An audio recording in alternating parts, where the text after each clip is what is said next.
All right, welcome back to another episode of the Red Card Report podcast. No bullshit this time around. We're just going to jump right into it here. Derby weekend. Derby right, boys? weekend. No podcast minutes to waste here. We got to get right into this Derby weekend. We've got quite a few big matchups. We've got Boca Juniors versus River Plate, Man United versus Man City, Dortmund versus Bayern, AC Milan versus Juve, Monaco versus PSG, and Porto versus Braga. Those are the key ones. Those are the key ones for sure. So what do you guys want to start with? I want to talk about Boca Juniors first. That is the super classico for a reason, right? I'm wearing their jersey for a reason. Yeah, it's way too fitting. So yeah, take us away, Rui. What have you got on that one? Oh man, this is going to be exciting. I like Boca Juniors. I've always admired that squad. I know they never really get the spotlight compared to the other big teams in the world, but that is arguably the most historic team in South America. I mean, you can also name, obviously, River Plate. Yeah,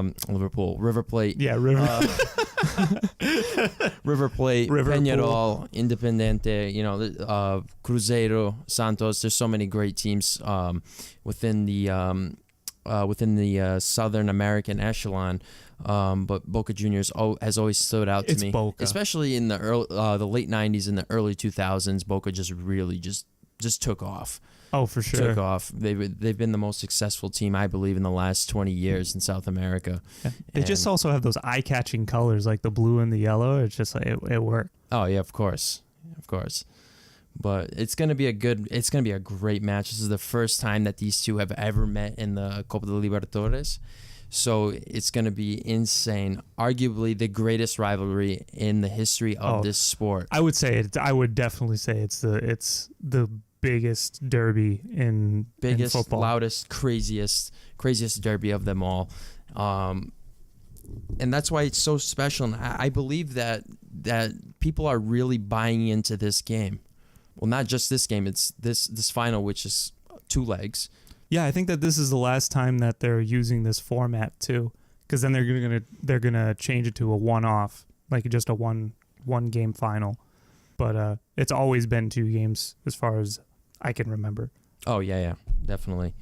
It's gonna be insane. And the following, I think the second leg is on the 24th of November, I want to say. Oh, so we'll have a little bit of time in between. So we'll be able to jump. We'll be able to jump further into the whole history of the rivalry, maybe at a later date, right? Yeah, I mean these just too much are just they're the Barcelona, Real Madrid, they're the Liverpool, Manchester United, the Rangers, Celtic of Argentina. These are the 2 biggest clubs and the 2 biggest of the continent of South America. It's going to be insane. I'm really looking forward to this game. I really am. There's a lot of quality players, a lot of players that played in Europe, players like Carlos Tevez and Gago, 2 very good players that played for Real Madrid, Manchester United, Manchester City, Juventus. Your team. They had great careers out in Europe, and they came back home, and they're tearing it up. Yeah, I think that this game in particular is going to be really exciting just because I think it's been a while since we've seen both of these teams really performing at their peak. And it's really been a while. Like, I know River Plate got relegated a few years ago. Boca hasn't. They won the league last year, but they're not performing. Both teams actually are not really performing. I know it's early in the season. It's only 11. Yeah. It's almost a halfway point, but they're not that far behind first place or within the qualifications for the Copa Libertadores, because you need to finish in the top 4 or in the fifth place team. They're like in the preliminary round to qualify, so they'll have to play another game. Yeah, so they're still in the hunt. Boca Juniors is in 8th place right now, and River Plate is in 10th. Ouch. Yeah, they're slacking in the league, but they're performing in the Copa Libertadores. Yeah, and that's the Champions League of South America. This is prime. And these, like I said before, these 2 have not met before in the finals, and it's going to be crazy. This is going to be heated. They hate each other. Just imagine the outcome of the city of Buenos Aires after it's all said and done. Do you have any stats about their like previous matchups, just to put things in perspective, like the wins, the losses, the draws? Yeah. So they've played obviously multiple. A lot of games. They've met each other a bunch of times. They played tons and tons of games against each other. Boca Juniors has a slight edge over them, 88 wins to 81 for Liverpool. That's real. For River Plate, I don't know why I keep calling them Liverpool. No, be at Liverpool. Yeah. So yeah, it's neck and neck. It's damn close. Yeah. They last played. The last title game that they played in was in the Argentinian Supercopa in 2017, where River Plate came away with the 2-0 victory. They absolutely stunned Boca Juniors. Boca Juniors were the favorites in that match, and they snuck one away. And yeah, so I'm predicting Boca. I know I'm like jumping on the bandwagon a little bit, but I'm going for them. I think they're going to go through. I think they have a more talented squad, but then again, you cannot. It's a derby match. It's a derby. You never know what you're going to get out of it. You know, when two teams that hate each other so much, it doesn't matter if one team's on the top of the table or the other one's on the bottom of the table. It's always gonna be an exciting match because they're playing the team that they hate the most and the team that they will do whatever it takes to win. Right. And we're going to get a show from the fans. I certainly hope so. I hope it's a great 2 legs. It's close. It's what the fans want to see. It's even what the Europeans, the people that are really not in touch with the Argentinian league, they'll watch this game. But they game. know about the rivalry. They will watch this game. People will be watching this game. Yeah, I have plenty of friends that have been talking about it. I've been reading it on Twitter, Facebook. People are just talking about this game like, oh, what channel is the Boca Juniors and River Plate playing on, this and that. They're actually into it. So it's going to be a great show. Definitely the biggest derby of the weekend. But what's the next one that we want to talk about? The next big one is Manchester United, Man City. That's what I was thinking. Yeah. Manchester United is actually coming off a very, very big win in the Champions League over Juve this past week. You were waiting to say that, Dylan. I know you were. I was rooting for Juve. Don't lie to me. I don't even want to get into it just because there's so many other things we need to talk about. But Rui's certainly a happy guy because he's a Manchester United fan. Yeah, that's a big matchup, though. Yeah, Man United's first time they're meeting up this season. Yep, first time this season. The last time they played each other was back in the end of last season, where Man City could have won the league. They could have clinched the title against them in Manchester. They probably should have. They were 2 up, right? They were up 2-0, and Mourinho again with these tactical substitutions, and yeah, that's what he does best. I've said this, and this is what he's known for. This is why he is a great coach, despite the record from this season. This guy knows when to make the right substitution, the right tactical change, and it prevails a lot. It doesn't happen all the time, but it does happen. And that game was so crucial, just like it was against Juventus, just like it was against Bournemouth and Newcastle that we saw this in the last few weeks. I don't know. I think this game is so important for Manchester United. They need to perform. Oh, definitely. They need to perform. Mourinho is on a hot streak. He's making the right decisions. Even when his starting lineup is not performing or not playing to where they're supposed to be, he makes the right substitution, and it changes the game. And we've seen it the last month. Here's my thing, though, is that I read an article earlier today that Pogba missed training today. With an injury. I don't know if he's going to play in the derby. I think that's a huge blow. Yeah. For Man, absolutely devastating blow. So you have to look at it through that and lens. He's minus top form lately too. Yeah, he's minus Pogba, so that's a huge hole right there. Yeah, I don't have any word on whether or not he's going to be playing. It's still 2 days out, so we don't know. Who knows? Maybe he'll have a miraculous. I think he'll be. I think we'll see him. I hope for your sake. Field. I hope for United's sake that he's on there. But Man City's just playing fantastic. Pep Guardiola is a great coach. He knows what to do. And to be perfectly honest, they have a better team than Man United. Yeah, of course. I'm saying Man City wins this one. I'm gonna give my prediction right now. I'm saying Man City wins this one 2-1. 2-1.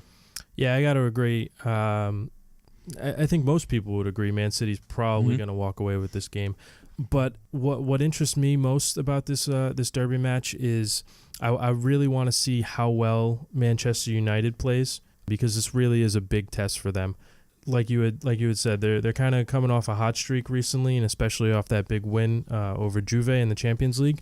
So going back to the EPL and playing the top-ranked team, this is going to be big for them. Yeah, it's a huge test. Hopefully they can pull away with a win, at the very least a draw. They need to play well. But yeah, in general, they need to play well. They need to play well. They need to show some kind of life. I know they came away with a win against Juventus, but it wasn't that convincing. That game could have easily went. Yeah, Juventus should have had at least 4 goals in that game. At least 4 goals. Maybe not that many, but all right, we'll go. We hit the woodwork 3 times. Quadrado just put it right over the goal. Ugh. Manchester United played a lot better in that game than they did their first time around against Juve. I can agree with that. But not to take anything away from Manchester United, but I think most of that win had a lot to do with Juve's failures at the end of the game. Juventus lost the game more than Man United won. But Man United took advantage of the opportunities they executed, and that's what it takes in this game. Oh, absolutely. That's all that it takes. Yep. You can dominate the game 89 minutes and still you have lose. to get We've that seen this over and over and over again. Possession is what they say 9/10 of the law, but it does not determine the victor at the end. Right. So to get back into this derby, Manchester United, I really hope they have a strong response to the critics out there, people that are not giving the credit to them. They're like, oh yeah, they snuck one away against Juventus. They didn't really deserve it. Juventus lost the game more than United won the game. And also in other matches, like yes, they played well against the smaller teams, but they weren't so convincing against the bigger teams. This weekend is the moment for United to shut everyone up and perform, and I think they can do it. I wouldn't put my money on it. But I wouldn't rule them out because they are a team with quality. Yeah. No, they're not better than Manchester City, but they have enough to pull an upset. Yeah, they have enough that can disrupt the flow of Manchester City and come away with a victory. Totally. It'll be it could possibly be a swing in the standings as well, because right now obviously Man City sits at the top of the table with 29 points. Man United's down in 7th with 20, so a 9-point difference there. But if Manchester United was able to walk away with a win, taking 3 points away from Man City, Chelsea and Liverpool are sitting at 2nd and 3rd place with 27 points. If Manchester United could steal 3 points from Man City, that's a big move. That shakes the league up. Shakes things up a little bit for Chelsea and Liverpool. And how many points are they away from 4th place? Man United? Yeah, not much. Right now they're 4 points away. out. Yeah, 4 points. And this is a terrible start for them. Yeah. We could say this is a bad first half of the season. Yeah, it's a terrible first half of the season, but I mean, stuff isn't won in the first half. Stuff is won in the second half of the season. You qualify for things in the second half of the season. So they have plenty of time. I don't think it was ever a doubt in my mind that they could climb back. It's going to be a climb and it's going to be a rough road, but if they keep doing what they have been doing lately, I don't see any reason why they can't make the top 4. That would be a big win and a good season for them if they make it that high. But that's just me. Yeah, absolutely, absolutely. I think they're going to end up turning things around. There's still another transfer window coming up, so we'll see what happens. It's a month and a half away, so we're getting close to it. Oh my God! If United keeps it up, stays consistent until January, I know they're aiming for a couple of players to upgrade this team and actually make a push even in the Champions League. This might be total clickbait, but I want to say it just because I want to see the reaction on your face, Rui. You know how Man United is looking for a center back, right? Mm-hmm. You want to know one name that keeps coming up on ESPN? Benacia? No. He's an AC Milan center back. No, Romagnoli's not going anywhere. No, I don't think that He's I don't think he will anywhere. either. But He's not just going to anywhere. see the look on your face, just the dead stare. There is no face. You're just like, no. There's no face because it's not happening. Going. Nope. But I just keep reading that over and over again, and I'm like, I don't think Rui would let that happen. No, it's not, and I don't think that's the guy Manchester United wants. I think they want someone with a lot of experience, a guy that's in the better half or one of the better center backs in the world right now. That's what they're aiming for because that's the upgrade that they need. Someone with a little bit more grit. Yeah, they don't. No one tough back there. Obviously, Romagnoli would probably be the best center back on that team, and he would be, but I don't think that's enough. No, that wouldn't be enough. Not just yet. Romagnoli is special. He's going to be a very good defender, but that's not enough. I think United wants someone that has more experience, a little bit more quality, a little bit more in age. Yeah, someone with more experience. Absolutely. But we digress. I mean, we have a lot more games to cover. What's the next one we want to talk about, Dylan? Next on the list is Dortmund and Bayern. Der Klassiker. I think I said that right. Yeah, that was pretty close. Sure, Yeah. why not? My German's not so good, but I tried. Joe, who do you have winning this game? I want to say Dortmund. I do want to say Dortmund. They are playing well, minus the little Champions League mishap that they had in the middle of the week to Atletico. Atletico was really gunning for that win anyway. Correct me if I'm wrong, but that was actually their first loss of the season. Mm-hmm. Yeah. So I'm pulling for them. They've got 7 wins, 3 draws in the league, and no losses. No losses in the league, and they were That's perfect up in Champions League up until recently this past week. Right? Yeah. They have a 20 goal differential. Yeah. In the league. Yeah. They blew That's a couple insane. of teams out. Yeah. They've been pouring in goals. Yep. And it's a young team too. That's gonna be a special team. I know they're not all gonna stick together. They're gonna end up selling a couple of those players, but what a special. You might as well watch squad. them while you can, right? Yeah, watch them while they're on this team. But I mean, Bayern's no pushover. I don't think that it's going to be a big margin that they win by. I bet you it'll be 1-0. Slaughter them. You think so? I think Bayern Bayern is on a hot streak right now. Yeah, I mean they're not playing at their best yet. I don't think they're winning. They're playing well, but there's just something that's just not. They're not like 100% sunk in yet, Bayern, and I think it's only a matter of time until they do because this is still Bayern. Yes, they're a little bit older. They're getting older every single year, but this is a team that's been together for years. Yeah. They have chemistry with one another, and they know when to perform in the biggest games. Well, here's the thing that I think is going to be the X factor. You know, in sports, you constantly talk about the fans. In football, we talk about the 12th man, you know, that extra person on the field. Mm-hmm. It's all the fans. This one's being played in Dortmund. I think that's going to be a big factor. It's one of the loudest stadiums in the world. That's a really tough place to play in. You constantly see the choreography going on. It's like basically in every highlight reel for best fans. If you see a game at the Signal Iduna Park in Dortmund, you're going to be in for a really good show. So I bet you that fan base is what propels this group forward. I'm saying it's going to be a 1-0 game. I don't think that they're going to totally blow Bayern out of the water. It's going to be tough. Yeah, I mean, playing in an atmosphere like that, the German league in general has amazing fans.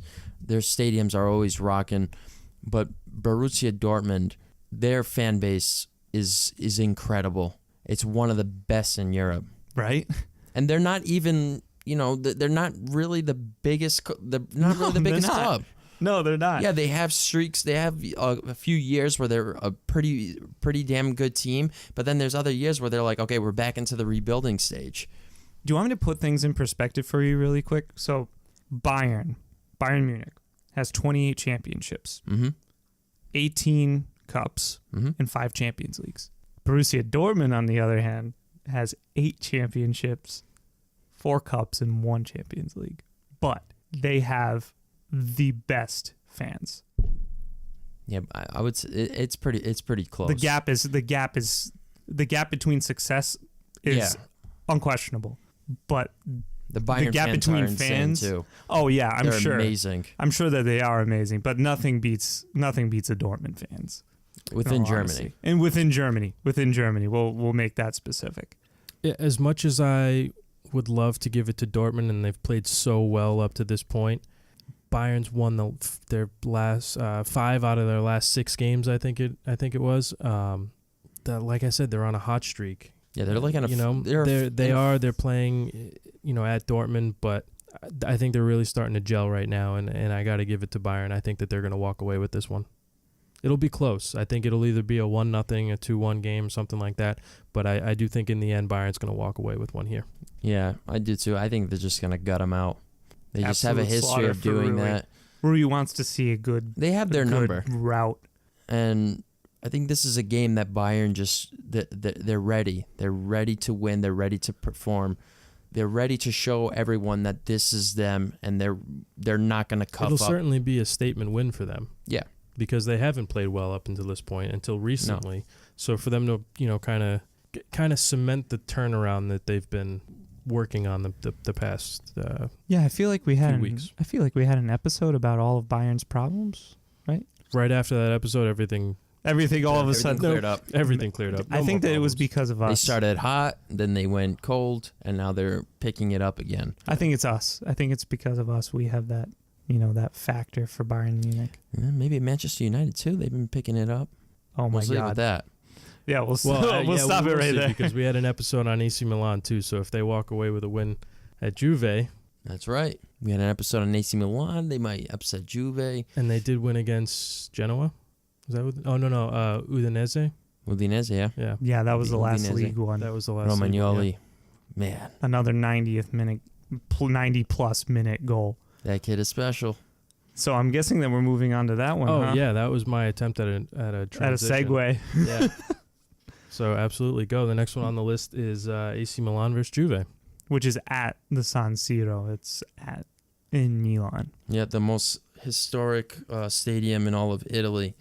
It's gonna be an insane game. It's gonna be another intense. game with really good fans. I think Milan does have a chance. They're obviously hurting with injuries. Musacchio just got absolutely wiped out in the last game against Real Betis. He's going to be out for a while. Biglia, another key player, out for a while. Higuain battling with a bad back. Cutrone finished the last game limping.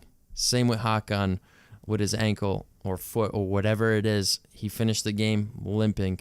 Calabria's out. Calabria's out. Caldara out. It looks like Zapata's going to be starting at center back alongside Romagnoli. Bakayoko's going to be starting in midfield. And Bakayoko's going to be starting in the midfield. The last couple of games, I've actually been pretty impressed with him. That's funny. He's been playing okay. He's been playing well for his capabilities. You're struggling to say that, and I see it in your face because I have been sitting watching these games with you, and you were like, "Oh, Bakayoko makes another terrible pass." He did. He does. He's not. He's got an elephant touch. It's a terrible touch. He has not been playing well at all this season, but the last couple of games, he stepped up. He seems more confident. He seems comfortable. I think it was maybe the nerves, maybe it was the expectations and inconsistency in playing time where he's playing a little bit, he's not playing. Now he's actually playing, and you can kind of see he's settling in a little bit. He's not the guy that I really want to start the matches, but he's your right option. Now, he's our option, and I don't know. Maybe he'll prove the haters wrong and everyone wrong. I mean, this isn't to say that Juventus doesn't have their own share of injury problems. I mean, Mandzukic has been struggling with an ankle injury. Sami Khedira looked really poor against Manchester United. He's slowed down so much. That midfield three that we've been playing a lot, Matuidi, Pjanic, and Betancourt, they've played the last 5 games straight. So they're tired. There's no other midfielders to rotate. So who knows? Maybe that could play to Milan's advantage. But that Juventus attack is playing really, really well. Dybala and Ronaldo are linking up. I think that's a deadly combination for Milan. But who knows? Still, anything could happen. I don't know. Honestly, I don't know how to call this one. It's never an easy game in the San Siro. It always seems to be close. So I guess we have to wait until Sunday when I'll be over Rui's house watching the game in my jersey. He'll be in his jersey, and we're going to see how this all plays out. You'll be wearing the referee jersey. Yeah, you'll be in a referee jersey, making sure we don't kill each other. The bright pink highlighter referee jersey? No. Yeah. No. Yeah, I think so. Absolutely not. I think, obviously, Juve is going to walk away with this game. It'll be interesting, though. Obviously, they're playing at the San Siro. Both teams are suffering some injuries right now. But I do think it'll be close. Originally, when I had thought about this, I was kind of going through each team and the progress that they've made up until this point. And I originally thought that Juve would probably not slaughter them, but win handily, like 3-0 or something like that. But I've thought about it a little bit more. I think they still win, most likely 2-1. I would not be surprised, though, if AC Milan walks out with the tie. I can absolutely see them scoring one early, Juve coming back, scoring two, and them managing to pull out a tie in the late minutes. Yeah, I couldn't disagree with that at all. AC Milan, there's one thing that really stands out this year is their attack. They've been putting more goals. They're not. I'm not saying that they're as consistent or where they should be at, but they're playing better. Suso is playing out of his mind this year. Oh yeah, he's one of the best players in Serie A this season. He's your man, and he just scored a brilliant goal. Put us back in the game against Real Betis. It was much needed. It was a set-piece goal. Things didn't look right. I know we were hurting with injuries, but nothing was clicking in that game. We caught a huge break. He buried a beautiful free kick, far post, curled it right in. Hopefully we can see a lot of that against Juventus because we're going to need it. And that outside of the box shot from Suso, I don't know what it is, but he's been scoring, and that thing's been working. The same move, he keeps executing on it. It's like Arjen Robben 2.0. Yeah, it's the same move, and it works. Come out from the right, cut left foot shot, boom. A combination. I don't know if Cutrone is gonna be ready to go. I think he will be. I don't know if Gattuso's gonna go back to the 4-4-2, putting Cutrone up top with Higuain. That's been working. Another player that has really been standing out is Casillejo. I think he's been playing great this season for us. He's been coming off the bench. The games that he's been starting, he's been performing. He's got a rocket of a shot. A couple of times this year, I think he scored from outside of the box, and then another time against Real Betis, he almost put us back into the game. He struck a shot, and it hit the post. He caused a penalty in that game that wasn't called, but he forced it. He made a great play. You know, the attack is strong, and I think it can trick Juventus, but Milan really needs to straighten out their back four. Donnarumma's got to be consistent. He's got to be on his game. He's got to be sharp. He's got to time his shots. He has to react well to them, and the defense cannot make these fundamental mistakes like they've been making this year. Yeah, that has been costing us points. If they make mistakes like that, they're gonna get blown away by Juve. Yeah, that's not the team to be doing this against. No, absolutely not. Juve's gonna capitalize on all those tiny mistakes. Ronaldo, Dybala, they're gonna. And the playing style of Juventus, it's top notch. They're the best team in the world right now. So the quality on that team is gonna, the way they press, they're gonna try and force these mistakes on Milan. This is not just Cagliari. This is not Genoa. This is not, any other team that we played against this year. This is the best, arguably the best of the best. And this is where you need to perform. This is where they need to stay sharp and execute. If they don't, it's gonna be a shit show. That's it. You took the words out of my mouth. It's gonna be a shit show. Mm-hmm. And that's That's it for that one. Yeah, we'll see how that one turns out. The last couple of games on the list are Monaco, PSG, and Porto and Braga over in the Portuguese league. It's probably not too much to talk about on those two games, but we'll touch on them really quick. We're running out of time here, but I don't know, guys. Give us your thoughts. I would like to talk about Porto and Braga. Oh, you want to talk about? Oh, yeah. Let's do that one first. Yeah, I don't think there's much to talk about in the Monaco PSG game. Yeah, because Monaco's. I know. I was gonna. Now. Monaco's always been a pretty decent squad. I was gonna say you looked them up. You're like, okay, let me look up league standings. I know Monaco's been struggling this year, but oh my god, like 19th place. Yeah, PSG. Are you serious? Thierry Henry, man. PSG is a perfect 12-0 in the league. Yeah. Monaco has no cakewalk. shot. They're going to get destroyed. There's really not much to talk about on that game. They're going to destroy them in Monaco's They're going to go 38-0. That's the French league. It's PSG and no one else. I mean, I've said this. I've been saying this for the last few years. If PSG was not in that league, the Portuguese league would be a lot more competitive, and a lot better than the French league.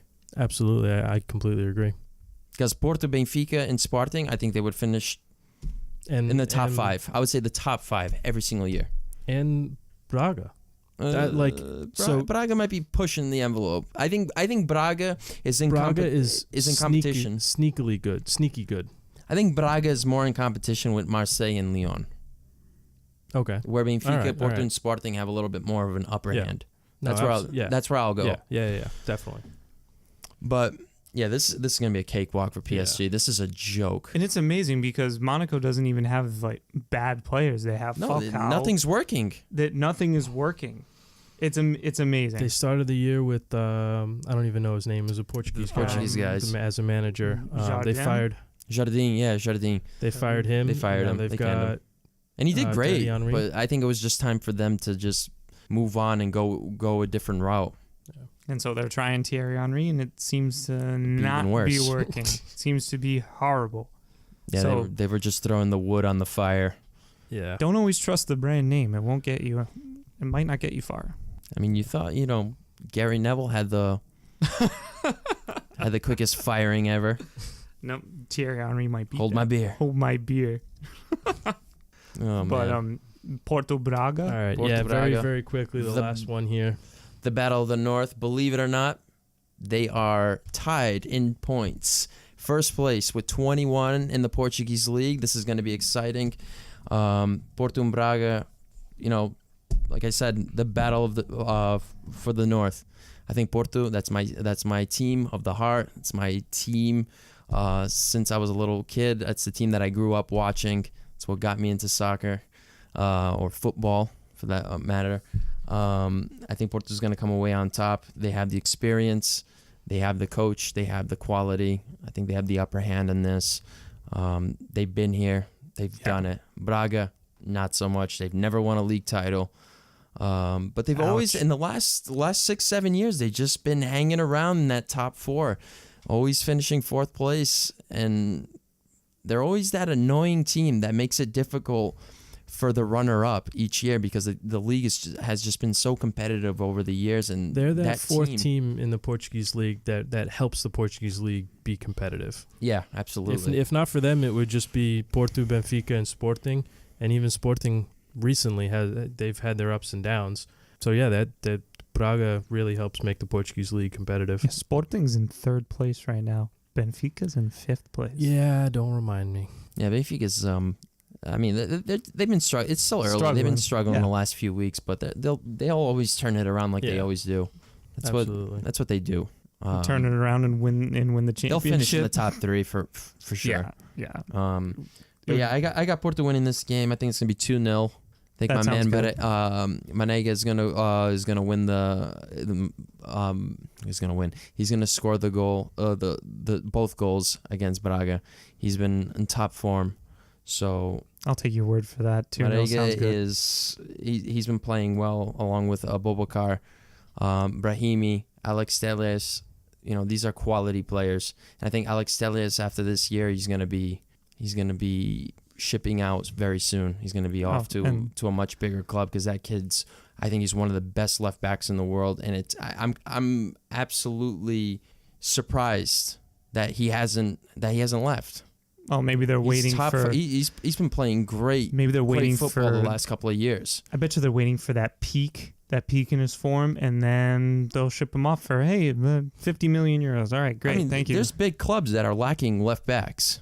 Oh, Manchester United. Sure. That is a hot commodity position right there. There aren't a whole lot of quality left backs. No, and I honestly believe he's for that matter. Or right backs. He's one of the better left backs in the world. Really underrated. Porto will clean up if they sell him. They'll get a ridiculous. That's what they fee. do best. Porto. They're a money ball. The masters of the money ball in Europe. They know where to find talent cheap and then just make bank off of them when it's time to sell them. But I guess we'll see how that one turns out.